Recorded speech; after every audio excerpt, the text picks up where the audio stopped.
സദാശിവസമാരംഭാം ശങ്കരാചാര്യമധ്യമാം അസ്മദാചാര്യപര്യന്താം വന്ദേ ഗുരുപരമ്പരാം. പ്രിയ കുടുംബാംഗങ്ങളെ, ഇന്ന് ഞാൻ നമ്മുടെ കുടുംബാംഗങ്ങൾക്ക് മുന്നിലേക്ക് കൊണ്ടുവരുന്ന വിഷയം, എത്ര ശ്രമിച്ചിട്ടും രാത്രി കാലങ്ങളിൽ ഉറക്കം കിട്ടുന്നില്ല. ഉറങ്ങണമെന്ന് വിചാരിച്ചു പോയി കിടന്നാൽ ഉറക്കം കിട്ടില്ല. ഇനി നല്ലതുപോലെ ഉറക്കം വന്നു, ശരീരം ക്ഷീണിച്ചിട്ടാണ് ഉള്ളത്, അന്ന് വളരെ ടയേർഡാണ്, എന്നിട്ട് പോയി കിടക്കുമ്പോൾ ആദ്യം ചെറുങ്ങനെ ഒന്ന് മയങ്ങി പെട്ടെന്ന് എന്തോ കാര്യത്തിൽ ഉറക്കം ഞെട്ടി, പിന്നെ തിരിഞ്ഞും മറിഞ്ഞും എങ്ങനെ കിടന്നിട്ട് ഉറക്കം കിട്ടുന്നില്ല. ഇങ്ങനെയുള്ള അവസരം നമുക്ക് ഉണ്ടായിട്ടുണ്ട് നമ്മുടെ ജീവിതത്തിൽ. അതുപോലെ തന്നെ ഇതൊന്നുമല്ലെങ്കിൽ പോലും ഉറങ്ങാൻ വേണ്ടിയിട്ട് നമ്മൾ മരുന്ന് കഴിക്കുന്ന ആൾക്കാരുണ്ട്, ഉറക്കഗുളിക. കാരണം ഉറക്കം കിട്ടുന്നില്ല. പല ആൾക്കാരും കിടക്കയിൽ കിടക്കും, എന്നിട്ട് തിരിഞ്ഞു കിടക്കും, മറിഞ്ഞു കിടക്കും, അങ്ങനെയായിട്ട് എങ്ങനെയായിട്ടും ഉറക്കം കിട്ടുന്നില്ല. ചെറിയ ആൾക്കാർ അർദ്ധരാത്രി ഉറക്കം ഞെട്ടും, പിന്നെ ഉറങ്ങാൻ കഴിയില്ല. ചില ആൾക്കാർ പുലർച്ചെയാകുമ്പോൾ ഉറക്കം ഞെട്ടും, പിന്നെ ഉറക്കം കഴിയില്ല. ഇങ്ങനെയുള്ളൊരവസ്ഥ നിങ്ങൾക്ക് ആർക്കെങ്കിലും ഉണ്ടോ? ഉണ്ടെങ്കിൽ കമൻറ്റ് ബോക്സിൽ രേഖപ്പെടുത്തുക. എനിക്കുണ്ട്. അതിന് നിങ്ങൾ എന്താണ് ചെയ്തത്, ആ ഉറക്കം കിട്ടാൻ വേണ്ടി എന്താണ് ചെയ്യുന്നത്, അതും കൂടി പറയാം. മറ്റു കൂടുതൽ ആൾക്കാർക്ക് അതിൻ്റെ ഒരു അനുഗ്രഹമാവട്ടെ നിങ്ങളുടെ വാക്കുകൾ എന്നർത്ഥം. അപ്പോൾ ഇവിടെ നമ്മൾ ചിന്തിക്കേണ്ടത് എന്താണെന്ന് വെച്ചാൽ, ഇത്തരത്തിൽ നമ്മൾക്ക് ഏതെങ്കിലും തരത്തിൽ അങ്ങനൊരു അസുഖമുണ്ടെങ്കിൽ, അസുഖം അല്ലെങ്കിൽ അങ്ങനെ ഒരു പ്രശ്നമുണ്ടെങ്കിൽ അതിനൊരു പരിഹാരം വേണം.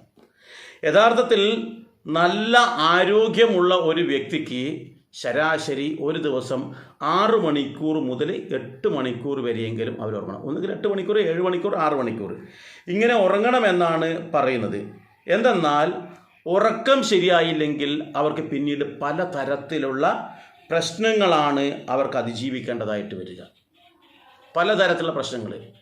ചില ആൾക്കാർക്ക് വയറ്റിൽ നിന്ന് പോകാത്ത പ്രശ്നം ഉണ്ടാവും, ചില ആൾക്കാർക്ക് തലകറക്കമുണ്ടാവും, മുടികൊഴിച്ചിലുണ്ടാകും, പിന്നെ ഓർമ്മശക്തിക്കുറവുണ്ടാവും. ഇങ്ങനെ പലതും സംഭവിക്കും. മാനസികമായിട്ട് പോലും പല പിരിമുറുക്കങ്ങളുണ്ടാകും. അതുകൊണ്ട് ഉറക്കത്തിന് വളരെയേറെ പ്രാധാന്യം കൊടുക്കണം.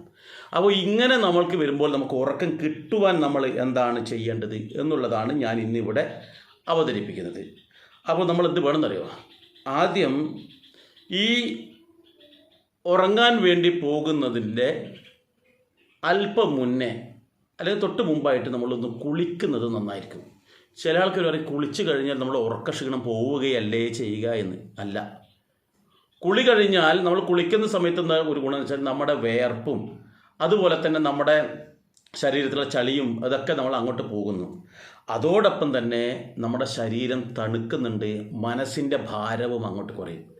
മനസ്സിൽ നമ്മൾ എന്തെങ്കിലും മാനസികമായ പ്രയാസം ഉണ്ടെങ്കിൽ ആ ശരീരത്തിൽ തണുത്ത വെള്ളം വീഴുമ്പോൾ, തലയിൽ തണുത്ത വെള്ളം വീഴുമ്പോൾ അതിന് അല്പം ഒരു ആശ്വാസം നമുക്ക് ലഭിക്കും എന്നുള്ളത് കൊണ്ട് തന്നെയാണ് കിടക്കുന്നതിന് തൊട്ട് മുമ്പ് ഇങ്ങനെയുള്ള ആൾക്കാരൊന്ന് കുളിക്കുന്നത് നന്നായിരിക്കും. എന്ന് വെച്ചാൽ അവരുടെ മനസ്സും കൂടി ആ കൂട്ടത്തിൽ തണുക്കും എന്നുള്ളതാണ് ഏറ്റവും പ്രധാനമായ കാര്യം. രണ്ടാമത് വേറെ കാര്യം വെച്ചാൽ, നമ്മൾ കിടക്കുന്ന ദിശയുണ്ട്, നമ്മൾ വടക്ക് ഭാഗത്താണ് തലവെച്ച് കിടക്കുന്നിരിക്കട്ടെ, അത് വളരെയേറെ പ്രയാസമുണ്ട്. ഹിസ്റ്റീരിയ പോലുള്ള അസുഖങ്ങൾ ഉണ്ടാക്കാൻ ഇത് ചെയ്യും. വടക്ക് ഭാഗത്ത് നമ്മൾ തലവെച്ച് കിടക്കുന്ന അവസരത്തിൽ ഈ ശരീരത്തിലുള്ള രക്തം പരമാവധി ഈ തലയുടെ ഭാഗത്തേക്ക് ആകർഷിക്കപ്പെടും. ഇങ്ങനെ തലയുടെ ഭാഗത്തേക്ക് ആകർഷിക്കപ്പെട്ടിട്ടാണ് ചില ആൾക്കാർക്ക് ഈ ഞരമ്പടക്കം ചിലപ്പോൾ പ്രഷർ കൂടി ഞരമ്പ് കൂട്ടുന്ന പ്രശ്നങ്ങളൊക്കെ ഉണ്ടാകും. അപ്പോൾ മാത്രമല്ല തലയിൽ അവർക്ക് വല്ലാത്തൊരു ഭാരം തോന്നും. അത് മറ്റ് പലതരത്തിലുള്ള ഈ തലക്ക് മറ്റു പല പ്രശ്നങ്ങളും ഉണ്ടാക്കും എന്നർത്ഥം. അപ്പോൾ അമിതമായ ഈ രക്തം തലച്ചോറിൽ എത്തിച്ചേരുന്നത് ചിലപ്പോൾ മരണം തന്നെ സംഭവിക്കാനിട വരും എന്നുള്ളത് കൊണ്ട് തന്നെ നമ്മൾ പ്രധാനമായിട്ടും ഈ ഒരു കാര്യം വടക്ക് ഭാഗത്ത് തലവെച്ച് കിടക്കാതിരിക്കുക. ഇനി ഉറങ്ങാൻ വേണ്ടി തയ്യാറായി, കുളിയൊക്കെ കഴിഞ്ഞു കഴിഞ്ഞാൽ പിന്നെ ചെയ്യേണ്ടതെന്ന് വെച്ചാൽ ചുരുങ്ങിയത് ഒരു 2-3 ഗ്ലാസ് വെള്ളം നമ്മൾ കുടിക്കുക. പ്രത്യേകം ശ്രദ്ധിക്കുക, ഈ ഭക്ഷണം നമ്മൾ കിടക്കുന്നതിന് മുമ്പ് മത്സ്യമാംസാദികളൊക്കെ കുറച്ച് കൂടുതലായി കഴിച്ചു കഴിഞ്ഞാൽ അത് ദഹിക്കാൻ ബുദ്ധിമുട്ടുണ്ടാകും. അപ്പോൾ നിങ്ങൾ കഴിച്ചോ, പക്ഷേ കിടക്കുന്നതിന് ചുരുങ്ങിയതൊരു 3 മണിക്കൂർ മുമ്പെങ്കിലും ഈ കാഠിന്യമുള്ള മത്സ്യമാംസാദികൾ പോലെയുള്ള ഭക്ഷണം, അല്ലെങ്കിൽ വയറ് നിറച്ച് ഭക്ഷണം കഴിച്ചു. കാരണം എനിക്കിപ്പോൾ രാത്രി ഞാൻ നല്ലപോലെ വയറ് നിറച്ച് ഭക്ഷണം കഴിക്കുന്ന ആളാണ്. പക്ഷേ ഞാൻ കുറേ നേരത്തെ ഭക്ഷണം കഴിച്ചിട്ട് കിടക്കുമ്പോൾ ഒത്തിരി വൈകിട്ട് കിടക്കുക. ഭക്ഷണം കഴിക്കുമ്പോൾ എനിക്ക് നല്ലപോലെ കഴിക്കണം, അത് എൻ്റെ ശീലമാണ്. അപ്പോൾ അതുപോലെ ഭക്ഷണം കഴിക്കുന്ന ആൾക്കാർ കുറേ നേരത്തെ കഴിച്ചു കഴിഞ്ഞാൽ ഈ ഒരു പ്രശ്നമില്ല. അല്ലാതെ നമ്മൾ കിടക്കുന്നതിന് തൊട്ട് മുമ്പായിരിക്കും അല്ലെങ്കിൽ 1 മണിക്കൂർ മുമ്പായിട്ട് നമ്മൾ നല്ലപോലെ ഭക്ഷണം കഴിച്ചു കഴിഞ്ഞാൽ ഇത് ദഹിക്കില്ല. ഈ ദഹിക്കാതിരിക്കുമ്പോൾ നമുക്ക് ഉറക്കം കിട്ടാൻ ബുദ്ധിമുട്ടും. അപ്പോൾ അതുകൊണ്ട് തന്നെ നമ്മളെന്ത് വേണം, ഇത്തരത്തിൽ വേണം നമ്മൾ ഭക്ഷണം കഴിക്കാൻ എന്നർത്ഥം. മറ്റൊരു കാര്യം, ഇങ്ങനെ ഉറക്കം കിട്ടാത്ത ആൾക്കാർ ഇനി മുതൽ ശീലിക്കേണ്ട ഒരു കാര്യം വെച്ചാൽ കൃത്യമായിട്ട് ഒരു സമയം നമ്മൾ കിടക്കാൻ കണ്ടെത്തണം. ഉണരുന്നതിനും ഒരു സമയം കണ്ടെത്തുക, ഉറങ്ങുന്നതിനും ഒരു സമയം കണ്ടെത്തുക. രാവിലെ 6 മണിക്ക് ഉണരുന്നുണ്ടാവാം, 5 മണിക്ക് ഉണരുന്നുണ്ടാവാം, പക്ഷെ അത് നമ്മളൊരു കൃത്യനിഷ്ഠ കൊണ്ടുവരാൻ വേണ്ടി ശ്രമിക്കുക. അതേപോലെ തന്നെ ഉറങ്ങുന്നതിനും ഒരു കൃത്യനിഷ്ഠ കൊണ്ടുവരിക. രാത്രി 9 മണിക്ക് കിടക്കുന്നോ 10 മണിക്ക് കിടക്കുന്നോ അങ്ങനെയാണ് നിങ്ങൾ എങ്ങനെയാണോ അത് കൃത്യനിഷ്ഠ കൊണ്ടുവരിക. അങ്ങനെ കൃത്യനിഷ്ഠ കൊണ്ടുവരുന്ന അവസരത്തിൽ ആ സമയമാകുമ്പോൾ നിങ്ങൾക്ക് ഓട്ടോമാറ്റിക്കായിട്ട് ഉറക്കം വരും. അപ്പോൾ അതിനനുസരിച്ച് നമ്മൾ എന്ത് ചെയ്യാൻ, ഭക്ഷണവും മറ്റു കാര്യങ്ങളും കഴിക്കാൻ എന്നർത്ഥം. ഇനിയാണ് നമ്മൾ കിടക്കുന്നത്. ഈ പറയാൻ പോകുന്നത്, ഈ നമ്മൾ കിടന്ന് ഈ അവസരത്തിൽ തന്നെ നമുക്ക് ശരിയായ വിധത്തിൽ ഉറക്കം കിട്ടും. എന്നിട്ടൊന്നും നമുക്ക് ഉറക്കം കിട്ടാത്ത ആൾക്കാരാണെങ്കിൽ, ഞാൻ ഈ പറഞ്ഞ കാര്യങ്ങളെല്ലാം ചെയ്തിട്ടും ഉറക്കം കിട്ടുന്നില്ല അങ്ങനെയുള്ള ആൾക്കാരാണെങ്കിൽ നല്ല സുഖനിദ്ര കിട്ടാൻ വേണ്ടിയിട്ട് ഈ മിലിറ്ററിക്കാർക്ക് പോലും ഇപ്പോൾ ട്രെയിനിങ്ങിൽ പറഞ്ഞു കൊടുക്കുന്നൊരു കാര്യമാണ്. പല സ്ഥലത്ത് അവർക്ക് ഉറക്കം കിട്ടാത്തതിൻ്റെ പ്രശ്നം വന്ന സമയത്ത് അവരിൽ ട്രെയിനിങ് നടത്തിയിട്ട് അല്ലെങ്കിൽ അവർക്ക് ഈ ഒരു പരീക്ഷണ അടിസ്ഥാനത്തിൽ ചെയ്തിട്ടുള്ള ഒരു കാര്യമാണിത്. എന്താണെന്ന് വെച്ചാൽ നമ്മൾ നീണ്ടു നിവർന്ന് കിടക്കുക, കയ്യും കാലും മടക്കാതെ കിടക്കണം എന്നർത്ഥം.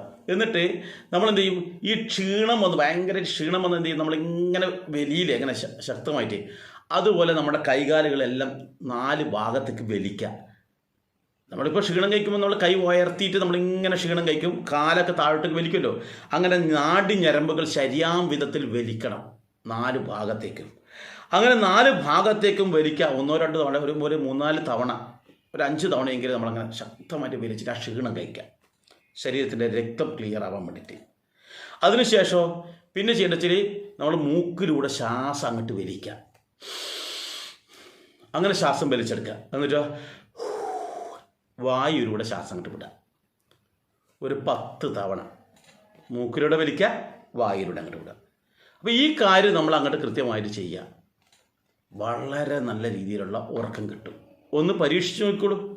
തീർന്നിട്ടില്ല. ഇതന്നെ നമുക്ക് ചെയ്യാൻ പറ്റണമെന്നില്ല. അങ്ങനെയുള്ള ആൾക്കാർക്ക് വേറെയും കാര്യങ്ങളുണ്ട്. ഇനി ഇത് ചെയ്തു, ഈ കാര്യങ്ങളെല്ലാം ചെയ്തിട്ടുണ്ട് എങ്കിലും നമ്മൾക്ക് സുഖനിദ്ര കിട്ടാൻ നമുക്ക് ചെയ്യാൻ പറ്റുന്നൊരു കാര്യമുണ്ട്. എന്താണെന്നറിയോ, അതിൽ പ്രധാനമായിട്ടെന്ന് വെച്ചാൽ ഈ ഫോൺ ഉണ്ടാവില്ലേ, ഫോണിലോ അല്ലെങ്കിൽ വേറെ ഏതെങ്കിലും റെക്കോർഡിങ് ചെയ്തിട്ടുള്ള സാധനത്തിലോ നല്ല ഭക്തിഗാനം ചെറിയ ശബ്ദത്തിൽ, അല്ലെങ്കിൽ നമ്മളെ സ്വാധീനിക്കുന്ന നല്ല കഥകൾ, ഇനി അതല്ലെങ്കിൽ നല്ല പ്രഭാഷണങ്ങൾ, ഇത് നമ്മൾ ചെറിയ ശബ്ദത്തിൽ നമ്മൾക്ക് മാത്രം കേൾക്കുന്ന ശബ്ദത്തിൽ നമ്മുടെ ആ റൂമിൽ അവിടെ എവിടെയെങ്കിലും വെക്കുക.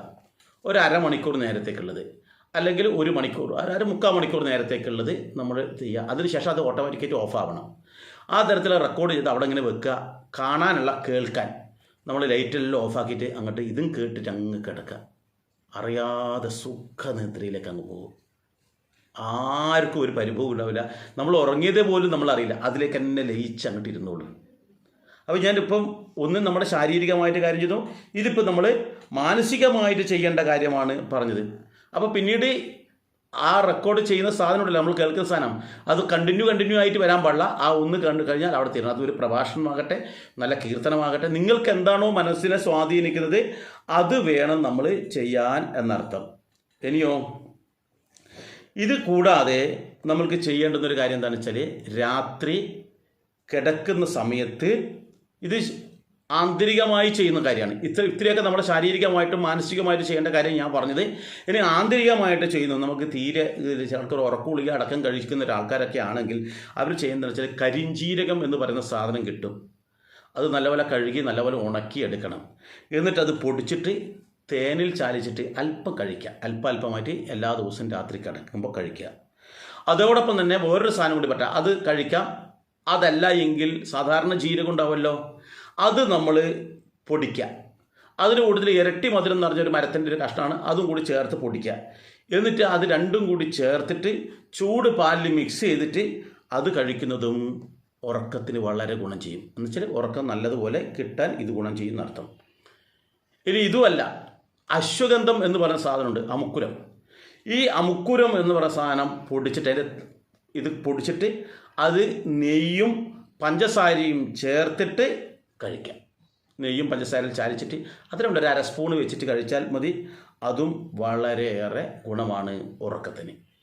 ഇനിയും ഉണ്ട് കാര്യങ്ങൾ, നിരവധി കാര്യങ്ങളുണ്ട്. നമ്മൾക്ക് ഏതാണോ പറ്റുന്നത് അതാണ് നല്ല പറ്റുന്നത്. എല്ലാ സാധനവും നമുക്ക് കിട്ടില്ലല്ലോ. മറ്റേതെന്ന് വെച്ചാൽ ഈ ജാതിക്ക എന്ന് പറയുന്നൊരു സാധനം ഉണ്ടല്ലോ. ഈ ജാതിക്ക ഒന്ന് ചതക്കുക, എന്നിട്ട് ആ സാധനം തിളപ്പിച്ചിട്ട് ആറ്റിയ തണിഞ്ഞു പോയിട്ടുള്ള ആ പാലിൽ നല്ലപോലെ തിളപ്പിച്ചതിന് ശേഷം അത് തണിഞ്ഞിട്ട് ആ പാലിൽ ഇത് അങ്ങോട്ട് ചേർക്കുക. അതിൻ്റെ അല്പം തേനും കൂടി ചേർക്കുക. എന്നിട്ട് നമ്മൾ അങ്ങോട്ട് കഴിക്കുക. എന്തായിരിക്കും? നല്ല ഉറക്കം കിട്ടും. അപ്പോൾ ഇത്തരത്തിൽ നമ്മൾക്ക് സുഖനിദ്ര കിട്ടുന്നതിന് വേണ്ടിയാണ് ഞാനിപ്പോൾ ഈ പറഞ്ഞിട്ടുള്ള കാര്യങ്ങളൊക്കെ ഉള്ളത്. പ്രധാനമായിട്ടും ഒരു കൃത്യനിഷ്ഠ നമ്മൾ പാലിക്കാൻ തയ്യാറാകണം. വേറൊരു കാര്യം, നമ്മൾ കിടക്കുന്നതിന് 2 മണിക്കൂർ മുമ്പ് തന്നെ ഫോണ് മാറ്റി വെക്കണം. ഫോണ് മാറ്റി വെക്കുക. ഫോണിൻ്റെ വെളിച്ചത്തിലേക്ക് നോക്കാതിരിക്കുക. ഫോണിൻ്റെ വെളിച്ചത്തിലേക്ക് നോക്കിക്കഴിഞ്ഞാൽ ആ നീല ലൈറ്റ് ഉണ്ടല്ലോ, അത് നമ്മളെ വല്ലാതെ ഉറക്കത്തിന് ഇല്ലാതെയാക്കും എന്നാണ് ഇപ്പോഴത്തെ ശാസ്ത്രം പറയുന്നത്. അതുകൊണ്ട് നമ്മൾ ഉറങ്ങുന്നതിന് മുമ്പ് അതിന് 2 മണിക്കൂർ മുമ്പ് തന്നെ ഈ ഫോൺ മാറ്റി വെക്കുകയാണെങ്കിൽ നമുക്ക് സുഖനിദ്ര കിട്ടും എന്ന് പറയുന്നു. അപ്പോൾ ഈ കാര്യങ്ങളൊക്കെ ഞാൻ പറഞ്ഞിട്ടുണ്ട്. ഇതിൽ നിങ്ങൾക്ക് ഇഷ്ടമുള്ള കാര്യങ്ങൾ ചെയ്യുക. ചെയ്തിട്ട് നിങ്ങളുടെ ഉറക്കത്തിനെ ഗുളികയൊക്കെ അങ്ങോട്ട് ഇല്ലാതാക്കി നമ്മുടെ ചിന്തകളൊക്കെ ശ്രേഷ്ഠമാക്കിയിട്ട് നമ്മൾ ഇനി ഇതൊന്നുമല്ല, നമുക്കിതൊന്നുമില്ല എങ്കിൽ നിങ്ങൾ എന്തെങ്കിലും ശ്രേഷ്ഠമായിട്ടുള്ള എന്തെങ്കിലും കാര്യങ്ങൾ ഓർത്ത് കിടക്കുക. അന്ന് ചെയ്തു പോയിട്ടുള്ള അന്ന് ചെയ്ത നല്ല നല്ല കാര്യങ്ങളുണ്ട്, അതിൻ്റെ ചിന്തകൾ മാത്രം ഇതായിട്ട് അങ്ങോട്ട് കിടക്കുക. ഇനി ഇതൊന്നും അല്ലെങ്കിൽ ഒരു സാധനവും ഇല്ലെങ്കിൽ ചെയ്യാൻ പറ്റുന്ന ഏറ്റവും പ്രധാനമായിട്ടൊരു കാര്യമാണ് നമ്മൾ ബെഡിൽ അങ്ങോട്ട് ഇരിക്കുക. കിടക്കുന്നതിന് മുമ്പ് കുളിയൊക്കെ കഴിഞ്ഞതിന് ശേഷം വേണം ചെയ്യാൻ പറ്റുക. കുളി കഴിഞ്ഞ് ശരീരശുദ്ധിയൊക്കെ വരുത്തി 2 ഗ്ലാസ് വെള്ളമൊക്കെ കുടിച്ച് നമ്മൾ കിടക്കാൻ വേണ്ടി പോവുകയാണ്. ഫോണൊക്കെ മാറ്റി വെച്ച് എന്നിട്ടോ 108 പഞ്ചാക്ഷരി മന്ത്രം അങ്ങോട്ട് ജപിക്കുക. ശബ്ദം താഴ്ത്തിയിട്ട് ഓം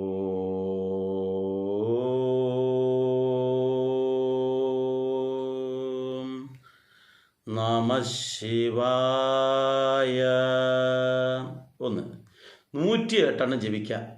കിടന്നോ, ഒരു റിസ്ക്കും ഉണ്ടാവില്ല. മാത്രമല്ല ഭൂതപ്രേത പിശാചുകളെ പേടിയുണ്ടാവില്ല. അങ്ങനെ സ്വപ്നം കാണുകയും ചെയ്യില്ല. സുഖനിദ്ര കിട്ടും.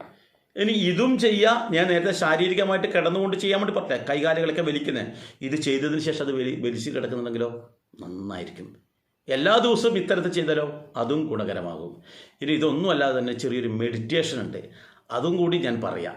അതും നമ്മൾ ചെയ്യുന്ന സമയത്ത് നമുക്ക് നിത്യേന ചെയ്യുമ്പോൾ നമ്മുടെ മനസ്സിൻ്റെ ഭാരം കുറയും, ഓർമ്മശക്തി വർദ്ധിക്കും.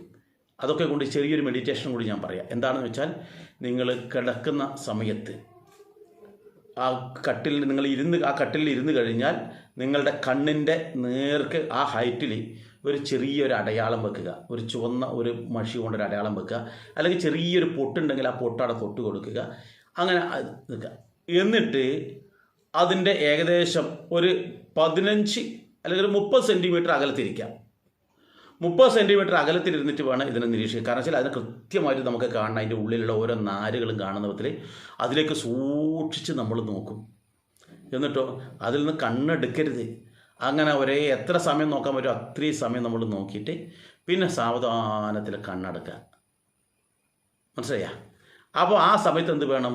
നമ്മൾ ലൈറ്റ് അങ്ങോട്ട് ഓഫാക്കുക, മെല്ലെ പുറകോട്ട് അങ്ങോട്ട് ചായുക. പിന്നെ നമ്മൾ ചിന്ത ചെയ്തിരിക്കുന്നത് അറിയാം, ഈ പൊട്ടിൻ്റെ അകത്ത് നമ്മൾ കണ്ട സാധനം ഉണ്ടല്ല, അതെന്നെ നമ്മുടെ മനസ്സിലുണ്ടാവണം. വേറെ ഒന്നും മനസ്സിലേക്ക് പോകാൻ പാടില്ല. അവിടെ ഉറങ്ങിപ്പോവും. ഏതായാലും നമുക്കൊന്ന് പരീക്ഷിക്കൂടെ? പരീക്ഷിക്കുക. നിങ്ങളുടെ എല്ലാവരുടെയും അഭിപ്രായം ഇത് പരീക്ഷിച്ച് നോക്കിയിട്ട് നിങ്ങളുടെ ഉണ്ടായ അനുഭവം, ഞാൻ ഒരുപാട് കാര്യം പറഞ്ഞിട്ടുണ്ട്, അത് താഴെ കമൻറ്റ് ബോക്സിൽ രേഖപ്പെടുത്തണം കേട്ടോ. നിങ്ങൾക്ക് ഇഷ്ടപ്പെടുകയാണെങ്കിൽ നിങ്ങൾ പരമാവധി ആൾക്കാരിലേക്ക് അയച്ചു കൊടുക്കുക. ഏതായാലും മറ്റൊരു വീഡിയോയുമായി മറ്റൊരു അവസരത്തിൽ വരാം. എല്ലാവർക്കും നന്ദി, നമസ്കാരം.